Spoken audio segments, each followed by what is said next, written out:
આપણા જીવનમાં વૃક્ષનું શું મહત્વ છે તે આજ બાળકો આપણને કહે છે.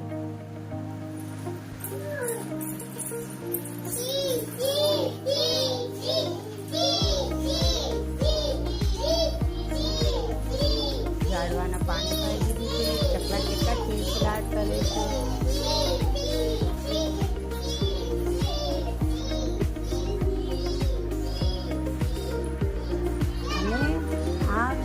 ઉતારવા માટે મોટું ઝાડ છે, તેના માટે આરામ કરે છે. વેચવાવાળા ભાઈ છે.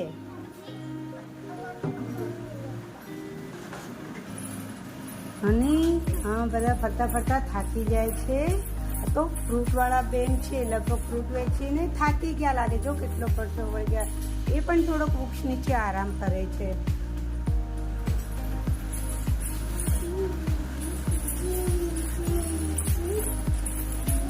અરે આ કોણ છે? જો તો વૃક્ષ કાપવા વાળા કેટલા આરામ કરતા હતા. બધા વૃક્ષ કાપીને એ તો જતા રહ્યા.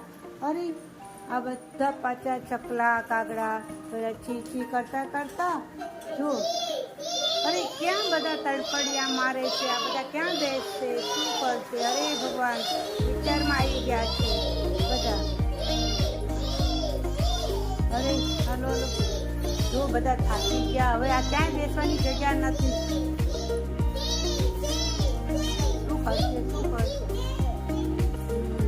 અરે વૃક્ષ તો કેવું પડ્યું છે બિચારું. અરે વૃક્ષ તો થાકી ગયું છે. અરે પડી ગયું, એને તો કાપી નાખ્યું બિચારાને વૃક્ષો.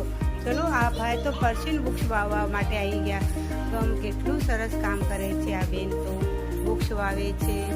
અરે વૃક્ષને પાણી પણ પાયું. વૃક્ષ કેવું ખિલખિલાટું થઈ ગયું, જો મોટું થઈ ગયું સરસ. આ બધા કેવા મસ્તીના પોતપોતાની જગ્યાએ પાછા જવા માંડ્યા. બધા ખિલખિલાટ કરવા માંડ્યા. અરે આરામ કરવાવાળા આરામ કરે છે. ચકલા કાગડા પોપટ બધા આવી ગયા છે. ચી ચી કરતા કરતા જો બધા